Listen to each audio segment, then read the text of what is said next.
మీ ఉనికి కోసం, మీ మీ రాజకీయం అస్తిత్వం కోసం హిందూ ధర్మాన్ని, అటు దేశ రాజకీయాలు అవ్వచ్చు, రాష్ట్ర రాజకీయాలు అవ్వచ్చు, ప్రతి ఒక్కడికి హిందువే కావాలి.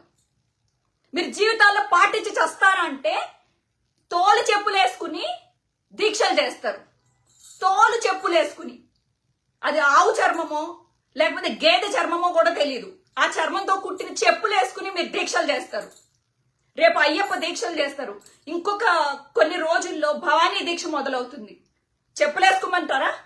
మిమ్మల్ని ఫాలో అయ్యే వాళ్ళు ఏం నేర్చుకోవాలి? హిందూ ధర్మం.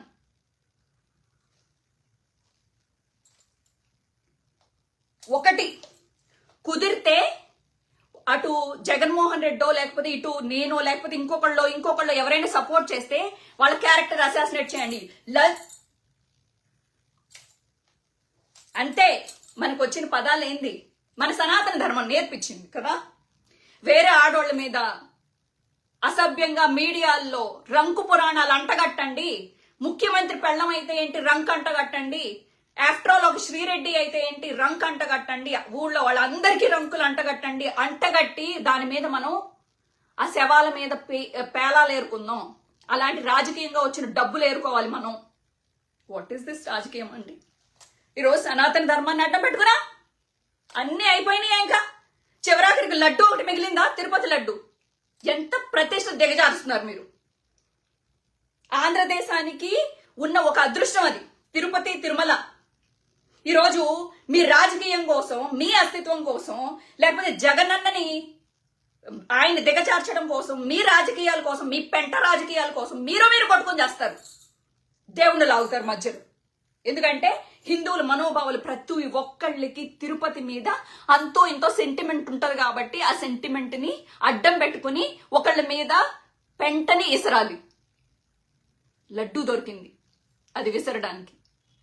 1000 కాళ్ళ మండపాన్ని తిరుపతిలో, తిరుమలలో ఎరకొట్టింది ఎవరు?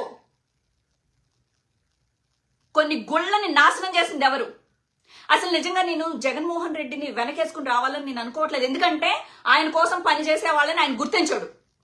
ఆయన గురించి నేను వెనకేసుకుని రావాలని అనుకోవట్లేదు. బట్ విజయవాడ కనకదుర్గకి గుడికి కొన్ని 100 కోట్లు కేటాయించాడు.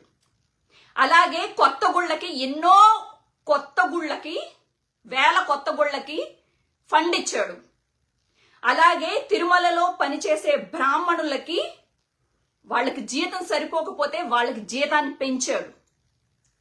అతనికి ఒక అక్బర్ లాగా ఒక పాస్టరు బాగుండాలి, ఒక ముస్లిం ఏమంటారు ముస్లింలో ఉండే పెద్దలు ఉంటారు కదా, మత పెద్దలు, వాళ్ళు బాగుండాలి, అలాగే బ్రాహ్మణులు బాగుండాలి అని చెప్పేసి అనుకున్నాడు. దాని మీద కూడా రాజకీయాలు చేయండి రాజకీయాలు. ఆడోళ్ళు అయిపోయారు, వాళ్ళ పిల్లల్ని తిడతారు, అలాగే మీరు మతాల జోలికి వెళ్తారు. మీరు ప్రతి ఒక్కళ్ళ మీద వేసి సనాతన ధర్మం అంటే ఈజీ అయిపోయింది, ప్రతి ఒక్కడు హిందువులు మాట్లాడేయచ్చు, మీరు ఒక్కటి పాటించి చచ్చి ఊళ్ళో వాళ్ళందరికీ నీతులు చెప్తే అందరూ వింటారు.